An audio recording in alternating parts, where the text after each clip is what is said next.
നമസ്കാരം. എല്ലാ സജ്ജനങ്ങൾക്കും സന്ധ്യാദീപത്തിലേക്ക് സ്വാഗതം.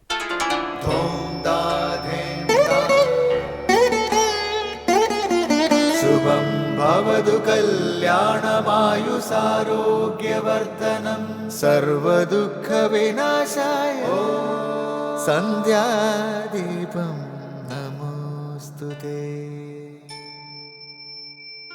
നാമം ജപായനം പുണ്യം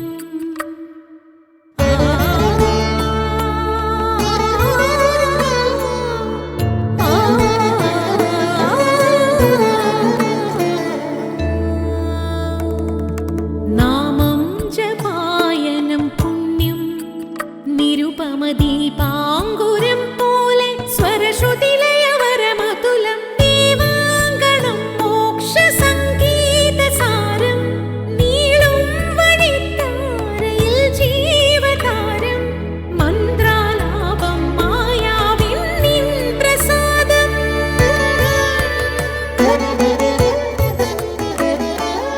ഇരുൾ നീങ്ങിയുണരുന്ന തെളിനാളദീപം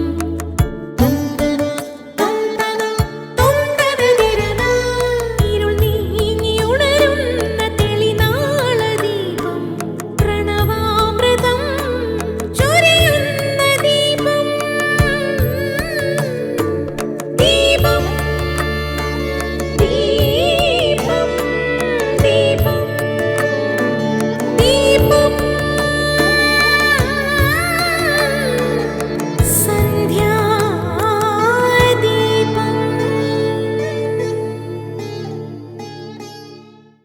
ജീവിതത്തിലെ മധുരോദാത്തമായ ബാല്യം മുഴുവൻ പ്രകൃതിയിൽ ചിലവഴിച്ച ശ്രീ ഭഗവാൻ ശ്രീകൃഷ്ണൻ നമുക്ക് വ്യക്തമായൊരു സന്ദേശം നൽകുന്നുണ്ട്.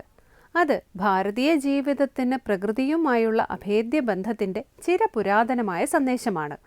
രാജകുലത്തിൽ ജനിച്ചെങ്കിലും രാജ എന്ന വിശേഷണം ചേരാത്ത പൂർണ്ണ പുരുഷനായ ഭഗവാൻ ഗോപാലകൃഷ്ണനെന്നും ഗോകുലബാലനെന്നുമാണ് കീർത്തിപ്പെടുന്നത്. അദ്ദേഹത്തിൻ്റെ ബാലലീലകളെക്കുറിച്ച് ആഴത്തിൽ പഠിച്ചാൽ അദ്ദേഹം ഗോപീവല്ലഭൻ മാത്രമായിരുന്നില്ല, പ്രകൃതി വല്ലഭൻ കൂടിയായിരുന്നു എന്ന് സ്പഷ്ടമാകും.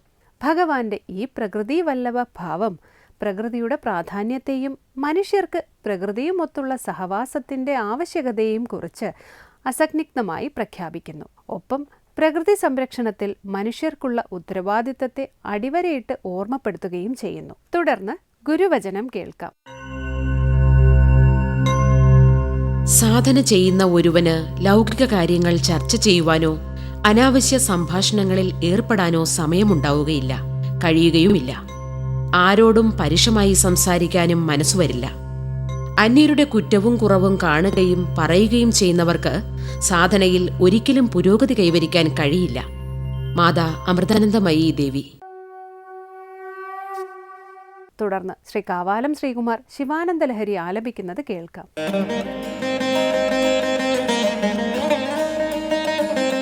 ധൃതിസ്തംഭാധാരം ദൃഢഗുണനിബദ്ധാം സഗമനാം വിചിത്രാം പത്മാഢ്യാം പ്രതിദിവസസന്മാർഗഘടിതാം സ്മരാരേ മच्चेतः സ്ഫുടപടകുടീം പ്രാപ്യ വിശദാം ജയസ്വാമിൻ ശക്ത്യാ സഹ ശിവഗണൈ സേവിത വിഭോ.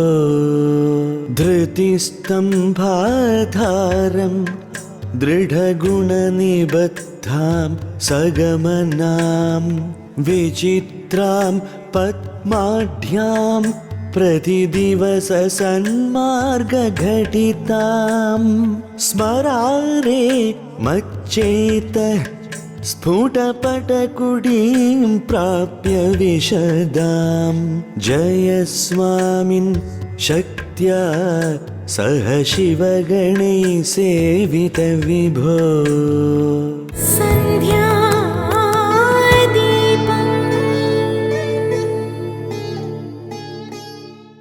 അടുത്തതായി ശങ്കര സ്തോത്രാമൃതം. അത്യന്തം ചപലമായ മനസ്സിൽ നിന്ന് പ്രാർത്ഥനയിലൂടെ ദൃഢമായ മനസ്സാണ് ശിവാനന്ദ ലഹരിയിലെ 21-ാം ശ്ലോകം വ്യക്തമാക്കുന്നത്.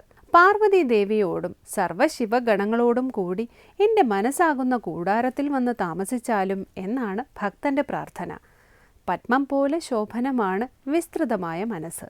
ശാസ്ത്രവിചാരത്തിലൂടെ, സ്വാധ്യായത്തിലൂടെയും സത്കർമ്മങ്ങളിലൂടെയും വാസനകളിലൂടെയുമൊക്കെ ദിനം തോറും സന്മാർഗത്തിൽ ചരിക്കുന്നതാണ് എൻ്റെ മനസ്സ്.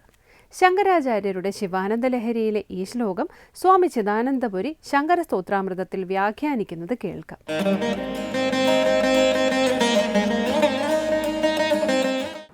ശങ്കരകൃതികളിൽ നമ്മൾ ശിവാനന്ദ ലഹരിയിലെ 21-ാമത്തെ ശ്ലോകമാണ് ശ്രദ്ധിക്കുന്നത്. 20-ാം ശ്ലോകത്തിൽ എൻ്റെ മനസ്സാകുന്ന കുരങ്ങനെ, അത്യന്ത ചപലനായ കുരങ്ങനെ നീ കെട്ടി അധീനത്തിലാക്കണമേ എന്ന് പ്രാർത്ഥിച്ചു ശിവനോട്. അവിടെ തൻ്റെ മനസ്സിൻ്റെ ദോഷങ്ങളാണ് സൂചിപ്പിച്ചത്. അത് അത്യന്ത ചപലമാണ്, മഹാമോഹാടവിയിൽ ഭ്രമിച്ചോടുന്നതാണെന്നൊക്കെ. എന്നാൽ ഇവിടെ സാധനയിലൂടെ നേടാൻ ശ്രമിക്കുന്ന ഗുണങ്ങളെ പറഞ്ഞ് അത്തരം ഗുണങ്ങളോടുകൂടി എൻ്റെ മനസ്സിൽ അങ്ങ് വന്ന് താമസിക്കണമേ എന്ന് പ്രാർത്ഥിക്കുകയാണ്. അതാണ് 2 ശ്ലോകങ്ങളും അത്യന്ത വിലക്ഷണങ്ങളാണ്. ഭാവന ഒന്നാണ്, ഭാവം ഒന്നാണ്. എങ്ങനെയുള്ളതാണ് എൻ്റെ മനസ്സാകുന്ന കുടി?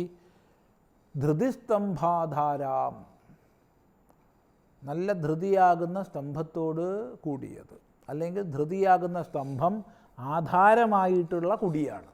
ദൃഢഗുണ നിബദ്ധാം, ദൃഢമായി ഗുണങ്ങളാൽ നിബദ്ധമായത്. ഗുണം കയറ്. അപ്പോൾ ദൃഢമായ നല്ല ഉറപ്പുള്ള കയറ് കൊണ്ട് കെട്ടിയതാണ്. ഇനി ഗുണങ്ങളിവിടെ സത്വരജസ് തമോ ഗുണങ്ങളാവാം, അഥവാ ഗുണം ശരീരം തന്നെയാകാം. ഗുണശബ്ദത്തിന് ഇന്ദ്രിയങ്ങളെന്നും അർത്ഥം പല സന്ദർഭങ്ങളിലും ശാസ്ത്രങ്ങളിൽ നമുക്ക് കാണാം. അപ്പോൾ ദൃഢമായി ഗുണങ്ങളാൽ കെട്ടപ്പെട്ട, ധൃതിയാകുന്ന സ്തംഭത്തോട് കൂടിയ, ധൃതിയാകുന്ന സ്തംഭം ആധാരമായിട്ടുള്ള, ദൃഢമായി ഗുണങ്ങളാൽ കയറുകളാൽ കെട്ടപ്പെട്ട, അഥവാ ഉപാധികളാൽ കെട്ടപ്പെട്ട സഗമനാം, ഗമന സ്വഭാവത്തോടു കൂടിയ, എവിടെയും സഞ്ചരിക്കാൻ സാധിക്കുന്ന.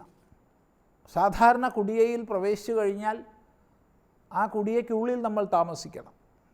ആ കുടിയയുടെ സ്ഥലം മാറ്റാൻ കഴിയില്ല. പിന്നെ ആ കുടിയയിൽ നിന്ന് മാറി നമുക്ക് വേറെ കുടിയയിൽ പോവാം. കുടിയെ നീക്കി കൊണ്ടുപോകാൻ പറ്റില്ല. ഒരു മഠം, ഒരു കൊച്ചു കെട്ടിടം, ഒരു ഗൃഹം, അതൊന്നും നമുക്ക് നീക്കാൻ പറ്റില്ല.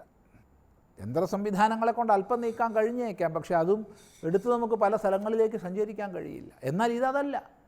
എൻ്റെ മനസ്സാകുന്ന കുടീരം സഞ്ചരിക്കാൻ പറ്റും അങ്ങേക്ക്. അങ്ങ് എവിടെ പോവുകയാണെങ്കിൽ ഇത് ഉപേക്ഷിക്കേണ്ടെന്നർത്ഥം. ഈ കുടീരം അഴിച്ചു കൊണ്ടുപോയി അങ്ങേക്ക് എവിടെ വേണമെങ്കിൽ അതിൽ താമസിക്കാം.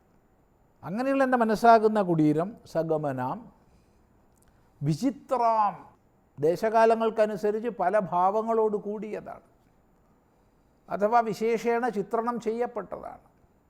ജന്മജന്മാന്തരങ്ങളിലൂടെ ചെയ്ത സൽക്കർമ്മങ്ങളുടെയും ഉപാസനയുടെയും ഒക്കെ ഫലമായിട്ട് സാധനാ സംസ്കാരം ആലേഖനം ചെയ്യപ്പെട്ടതാണ്. വിചിത്രാം, വിവിധങ്ങളായ വിശിഷ്ടങ്ങളായ ചിത്രങ്ങളോടൊത്തതാണ്.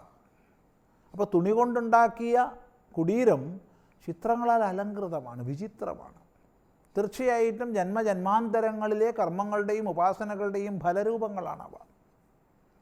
അങ്ങനെയുള്ള പത്മാഢ്യാം, പത്മശോഭയോടുകൂടിയ, അങ്ങേയറ്റം ശോഭിക്കുന്ന, പത്മം പോലെ, താമര പോലെ ശോഭാഭാവത്തോടു കൂടിയ, തീർച്ചയായിട്ടും അങ്ങേക്ക് നിവസിക്കാൻ യോഗ്യമാണെന്ന് സൂചിപ്പിക്കുക ചെയ്യുന്നത്. എങ്ങനെയാണ് പത്മാഢ്യയായിരിക്കുന്നത്? പറയുന്നു, പ്രതിദിവസ സന്മാർഗഘടിതാം, പ്രതിദിവസം, ദിവസം ദിവസം സന്മാർഗത്തിൽ ഘടിപ്പിക്കപ്പെടുന്നതാണ്. ശാസ്ത്രവിചാരത്തിലൂടെ, സ്വാധ്യായത്തിലൂടെ, സൽക്കർമ്മങ്ങളിലൂടെ, ഉപാസനകളിലൂടെയൊക്കെ എൻ്റെ മനസ്സിനെ സന്മാർഗത്തിൽ ഞാൻ ഘടിപ്പിക്കുന്നുണ്ട്. സന്മാർഗത്തിൽ ഘടിപ്പിക്കപ്പെടുന്നതായ മനസ്സിനെ, അങ്ങനെയുള്ള സ്ഫുടപടകുടിം, സ്ഫുടമായ പടകുടി, പടം കൊണ്ട് വസ്ത്രം കൊണ്ടുണ്ടാക്കിയ കുടീരം, ഇതിനെ ഹേ സ്മരാരേ, എന്ത് കുടീരമാണിത്? മച്ചേതോ കുടി, എൻ്റെ ചേതസ്സാകുന്ന, എൻ്റെ മനസ്സാകുന്ന കുടി. ആ കുടിയെ പ്രാപിച്ചിട്ട്, എങ്ങനെയുള്ള കുടിയാണ്? വിശദമായ, വിസ്തൃതമായ, ഇടുങ്ങിയതൊന്നുമല്ല. അങ്ങേക്ക് താമസിക്കാനുള്ള വലുപ്പം ഈ കുടിയൊക്കെ ഉണ്ട്. ഇതാണ് വിലക്ഷണത എന്ന് പറഞ്ഞത്. കഴിഞ്ഞ ശ്ലോകത്തിൽ മനസ്സിൻ്റെ ദോഷങ്ങളാണ് ചൂണ്ടിക്കാണിച്ചത്. അത്യന്ത ചപലമാണ്, മോഹഗ്രസ്തമാണ് എന്നൊക്കെ. ഇവിടെയാകട്ടെ സാധനയിലൂടെ, അനുഷ്ഠാനങ്ങളിലൂടെ പ്രാപിച്ചിട്ടുള്ള വിശുദ്ധിയെ ചൂണ്ടിക്കാണിക്കുകയാണ്. വിശദമായ കുടിയയെ പ്രാപിച്ച്, എങ്ങനെ പ്രാപിച്ച്? ശക്തിയാസഹ, ശക്തിയോടുകൂടെ. ശിവനെ സംബന്ധിച്ച് ശക്തി ശിവയാണ്, ശിവ പാർവതി. ഇപ്പോൾ പാർവതി ദേവിയോടുകൂടെ, ശക്തിയോടുകൂടെ പ്രാപ്യ ജയിച്ചാലും വിജയിച്ചാലും. ഇപ്പോൾ വിജയിച്ചാലും എന്ന് പറയുന്നത് ഈ കുടിയയെ പ്രാപിച്ച്, കുടീരത്തെ പ്രാപിച്ച് അങ്ങ് ശോഭിച്ചാലും എന്നർത്ഥം. എങ്ങനെയാണ് വരേണ്ടത്? ഗണൈഹി സേവിത,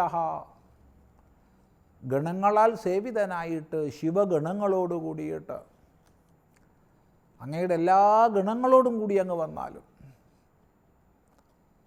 എന്തെല്ലാം ഭാവങ്ങളും ഏതെല്ലാം സഹചരന്മാരും അങ്ങേക്കുണ്ടോ അവരോടൊക്കെ കൂടെ അങ്ങ് വന്നാലും. അങ്ങനെ പാർവതിയോടും ശിവഗണങ്ങളോടും കൂടെ വന്ന് വസിക്കാനുള്ള വൈപുല്യം ഈ എൻ്റെ മനസ്സാകുന്ന പടകുടിക്കുണ്ട്. കാരണം അത് സാധനയിലൂടെ, വിചാരത്തിലൂടെ വിശദഭാവത്തെ നേടിയതാണ്.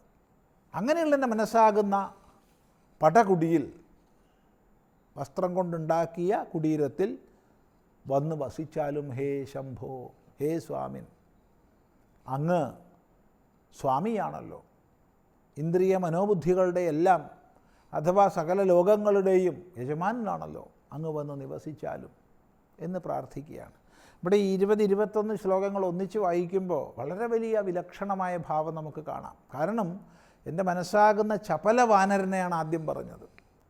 രണ്ടാമത് പറയുന്നത് ഉപാസനയിലൂടെ ശുദ്ധിയെയും ധൃതിയെയും ഒക്കെ പ്രാപിച്ച മനസ്സിൽ വന്ന് നിവസിക്കണമേ എന്നാണ്.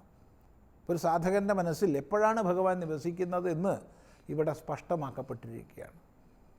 നല്ലപോലെ വിചാരം ചെയ്യുക എന്ന് മാത്രം പറയുന്നു. തുടർന്ന് നമുക്ക് അടുത്ത പ്രാവശ്യം ശ്രദ്ധിക്കാം.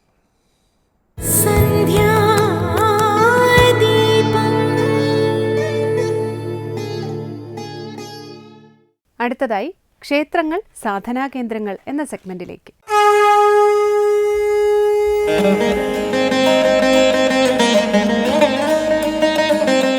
തന്ത്രശാസ്ത്രം എന്ന വിഷയത്തെ ആസ്പദമാക്കിയാണ് നമ്മൾ ചർച്ച ചെയ്യുന്നത്.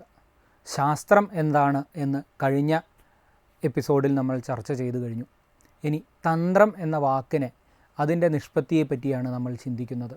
തന്യതേ വിസ്താര്യതേ ഇതി തന്ത്രഃ എന്നാണ് സാമാന്യമായി ആചാര്യന്മാർ തന്ത്രം എന്ന് പറയുന്ന ശബ്ദത്തിന് അർത്ഥമായി പറഞ്ഞു വച്ചിട്ടുള്ളത്. തനു എന്നും ത്രായത എന്നുമുള്ള 2 വാക്കുകൾ ചേർന്നാണ് തന്ത്രം എന്ന് പറയുന്ന ഒരു വാക്ക് ഉണ്ടായിട്ടുള്ളത്. തനു എന്നാൽ ശരീരം എന്നാണ് അർത്ഥം. ത്രായത എന്നാൽ രക്ഷിക്കുന്നത് അല്ലെങ്കിൽ മറികടക്കുന്നത് എന്നൊക്കെയാണ് അർത്ഥം. അപ്പോൾ തനു എന്നും ത്രായത എന്നുമുള്ള 2 പദങ്ങളെ സങ്കല്പിച്ചാൽ തനുവിനെ കൊണ്ട് ത്രാണനം ചെയ്യാൻ പറ്റുന്നത് എന്നൊരു അർത്ഥത്തെ നമുക്ക് കണ്ടെത്താൻ സാധിക്കും. അതുപോലെ തന്നെ തന്യതേ വിസ്താര്യതേ ഇതി തന്ത്രഃ എന്ന് പറയുന്നൊരു പദം, തനുവിനാൽ വിസ്തരിക്കപ്പെടുന്നത് അല്ലെങ്കിൽ വിസ്തരിക്കപ്പെടേണ്ടുന്നതായിട്ടുള്ള എന്തിനെയോ ഒന്നിനെ എന്ന അർത്ഥത്തിൽ ആ പദത്തെ നമ്മൾ മനസ്സിലാക്കേണ്ടിയിരിക്കുന്നു. തനുവിനെ കൊണ്ട് വിസ്തരിപ്പിക്കുന്നത് അല്ലെങ്കിൽ ശരീരത്തെ കൊണ്ട് വിസ്തരിപ്പിക്കേണ്ടത് എന്താണ് എന്നുള്ളതാണ് പരമപ്രധാനമായിട്ടുള്ള ഒരു ചോദ്യം. അതിനുള്ള ഉത്തരമാണ് യഥാർത്ഥത്തിൽ തന്ത്രശാസ്ത്രം നമുക്ക് മുന്നോട്ട് വച്ചു തരുന്ന ഒരു മാർഗവും. ജ്ഞാനാധികരണമാത്മ എന്ന ഒരു പദം ആചാര്യന്മാർ പറഞ്ഞിട്ടുണ്ട്. ആത്മാവ് ജ്ഞാനത്തിൻ്റെ അധികരണമാണ് എന്നാണ് ആചാര്യന്മാർ പറഞ്ഞിട്ടുള്ളത്. അത് 2 തരത്തിലാണ്. സദ്വിവിധ എന്ന് ആചാര്യന്മാർ പറഞ്ഞിരിക്കുന്നു. ജ്ഞാനത്തിൻ്റെ അധികരണമായ ആത്മാവിനെ 2 വിധത്തിൽ പറയുന്നു. ഒന്ന് പരമാത്മാവെന്നും മറ്റൊന്ന് ജീവാത്മാവെന്നും. ഈ പരമാത്മാവ് എന്ന് പറയുന്നത് അവ്യയനാണ്, ഒരിക്കലും അവസാനിക്കാത്തത്. അവ്യയൻ എന്ന പദത്തിൻ്റെ അർത്ഥം ഒരിക്കലും അവസാനിക്കാത്തത് അല്ലെങ്കിൽ അന്തമില്ലാത്തത് എന്നാണ്. വിഭുവാണ്, ഒപ്പം സർവേശ്വരനാണ്. അതേപോലെ തന്നെ പരമാത്മാവ് എന്ന പദത്തിനെ പോലെ തന്നെ ജീവാത്മാവ് എന്ന് പറയുന്നത് പ്രതിശരീരം ഭിന്നമായിട്ടുള്ളതുമാണ്. ഓരോ ശരീരത്തിലും ഭിന്നമായിട്ടിരിക്കുന്ന അവസ്ഥയാണ് ജീവാത്മാവ് എന്ന് പറയുന്നത്. ഈ ജീവാത്മാവിനെയും പരമാത്മാവിനെയും 2 കണ്ടുകൊണ്ടാണ് പലപ്പോഴും നമ്മൾ സമീപിക്കാറുള്ളത്. എല്ലാവരിലുമുള്ളത് സർവരിലും കുടികൊള്ളുന്ന ആത്മതത്വത്തെ പരമാത്മാവെന്നും ജീവാത്മാവെന്നും എന്ന തരത്തിൽ നമ്മൾ വിഭജിക്കാറുണ്ട്. ഇത്തരത്തിൽ വിസ്തരിക്കപ്പെടുന്ന ഈ ശാസ്ത്രത്തെ യഥാർത്ഥത്തിൽ ഈ ആത്മാവിൻ്റെ അധികരണമാണ്, ജ്ഞാനത്തിൻ്റെ അധികരണമാണ് ആത്മാവ് എന്ന ഒരു ബോധ്യത്തെ, ആ ഒരു വിസ്താരത്തെ ഉണ്ടാക്കി തരുന്ന ഒരു ശാസ്ത്രമാണ് തന്ത്രശാസ്ത്രം എന്ന് പറയുന്നത്. ജ്ഞാനമാണ് തന്ത്രത്തിൻ്റെ അടിസ്ഥാനമായിട്ടുള്ള ഒരു ലക്ഷ്യം. ഈ ജ്ഞാനത്തെ നമുക്ക് എത്രത്താണ്ട് വിസ്തരിപ്പിക്കാൻ സാധിക്കുന്നുവോ അതാണ് തന്ത്രശാസ്ത്രം നമുക്ക് പറഞ്ഞു തരുന്ന ഒരു ഉപായം. അറിവിൻ്റെ ചക്രവാള സീമയെ എത്ര കണ്ട് നമുക്ക് വിസ്തരിപ്പിക്കാൻ സാധിക്കും? ഈ ചക്രവാളത്തോളം വിസ്തരിപ്പിക്കാൻ സാധിക്കും. ആ ജ്ഞാനത്തിൻ്റെ ഏറ്റവും പരമമായ ജ്ഞാനത്തിലേക്ക് നമ്മളെ എത്തിപ്പിക്കുന്ന ഒരു ശാസ്ത്രശാഖ, അതാണ് തന്ത്രശാസ്ത്രം. അടുത്തതായി ദീപാരാധനയാണ്. ക്ഷേത്ര സന്നിധിയിലെത്തി മംഗളാരതി തൊഴുത് ഇന്നത്തേക്ക് മടങ്ങാം. എല്ലാവർക്കും നമസ്കാരം.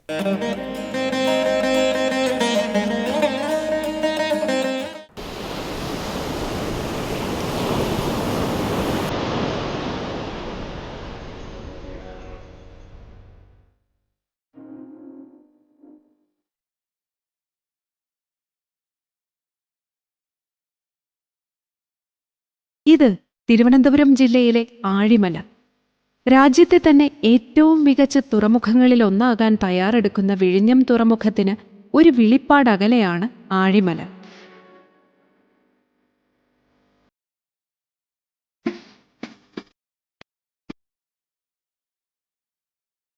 ആഴിയും മലയും അതിരിടുന്ന വശ്യസുന്ദരമായ ഈ പ്രദേശം ഇന്ന് പ്രസിദ്ധമാണ്.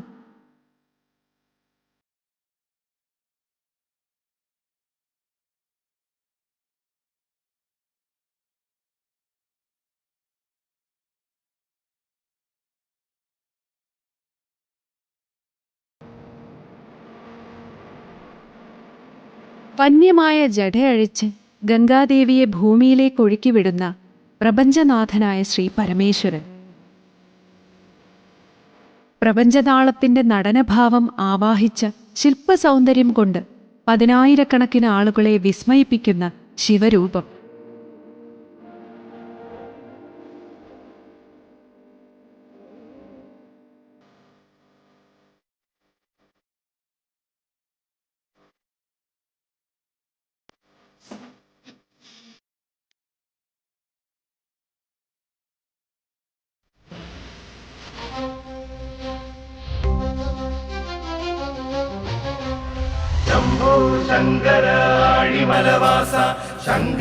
ആഴിമലയിലെ ശിവക്ഷേത്രത്തിന് മുന്നിലെ 58 അടി ഉയരമുള്ള ഗംഗാധരേശ്വരന്റെ ശില്പമാണ് ക്ഷേത്രത്തിന്റെ പ്രശസ്തി നാടെങ്ങും എത്തിച്ചത്.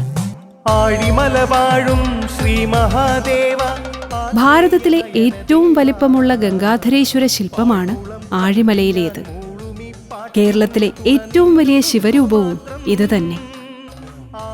ആഴിമലയിലേക്ക് കേരളത്തിന്റെ വിവിധ ഭാഗങ്ങളിൽ നിന്ന് ജനങ്ങൾ ഒഴുകിയെത്തുന്നത് ഈ ശില്പം കാണാനും കൂടിയാണ്.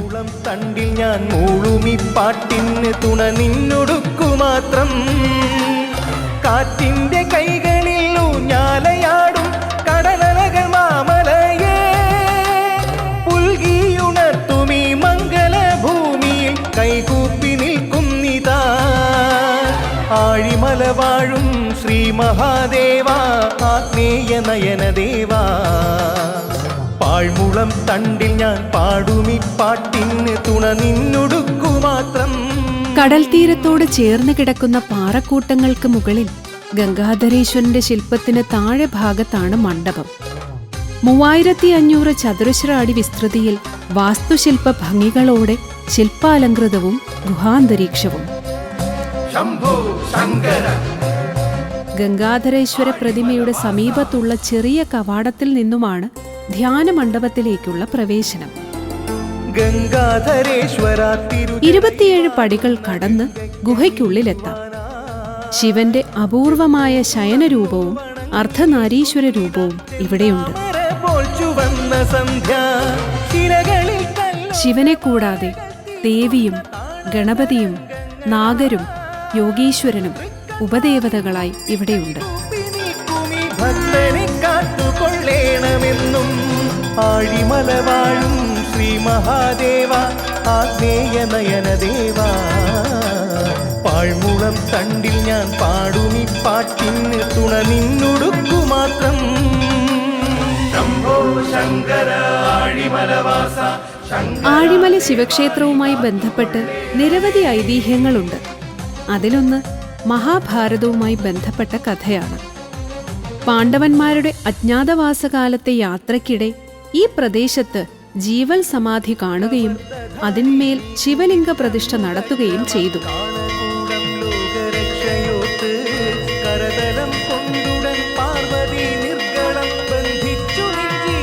കടൽവെള്ളം മാത്രം കിട്ടുന്ന സ്ഥലത്ത് അഭിഷേകത്തിനായി ശുദ്ധജലം ലഭ്യമായിരുന്നില്ല.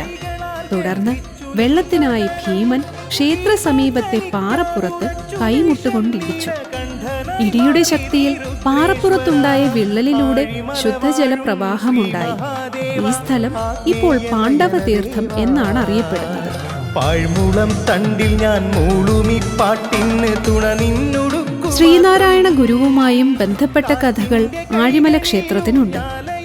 ഒരിക്കൽ ഇവിടെ എത്തിയ ഗുരുദേവൻ ഈ പ്രദേശത്തിന്റെ ഈശ്വര ചൈതന്യവും ജീവൽ സമാധിയെക്കുറിച്ചും പ്രദേശവാസികളോട് പറഞ്ഞു. ഇവിടെ ക്ഷേത്രം നിർമ്മിക്കണമെന്ന് പറയുകയും അതിനുള്ള സ്ഥലം കാണിച്ചു കൊടുക്കുകയും ചെയ്തു. ആ സ്ഥലത്താണ് ആഴിമല ശിവക്ഷേത്രം ഉയർന്നത്. ചട്ടമ്പി സ്വാമികളുടെ പാദസ്പർശമേറ്റ ഭൂമി കൂടിയാണ് ഈ ക്ഷേത്രസന്നിധി. ആഴിയുടെ സാന്നിധ്യവും പച്ചപ്പും ഭക്തിയും ഇവിടുത്തെ അന്തരീക്ഷത്തെ സാന്ദ്രമാക്കുന്നു. അതുകൊണ്ടാണ് ധ്യാന മനസ്സുകൾക്ക് ആഴിമല ഇഷ്ടഭൂമിയായതും.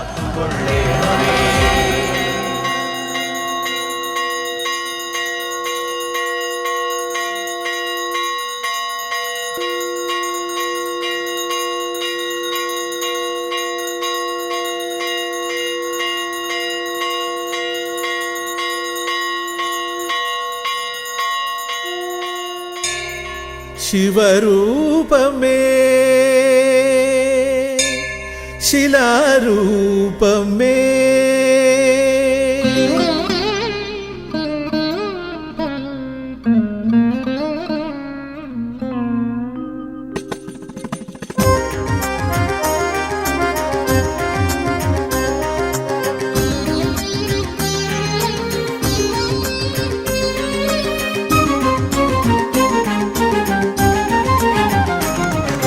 ശിവരൂപമേ. പ്രകൃതിയും ഭക്തിയും സമ്മേളിക്കുന്നിടത്ത് കലയും കൂടി ചേർന്നപ്പോൾ ശാന്തതയുടെ കവാടം ആഴിമല ക്ഷേത്രത്തിലേക്ക് തുറന്നു. ഗംഗാധരേശ്വര ശില്പം കാണുകയല്ല, മറിച്ച് അതിലെ ഭക്തി തീവ്രത അനുഭവിച്ചറിയുകയാണ് ഭക്തർ. ഹിമകണമായി അറിയുന്നു നിന്നെ എന്നും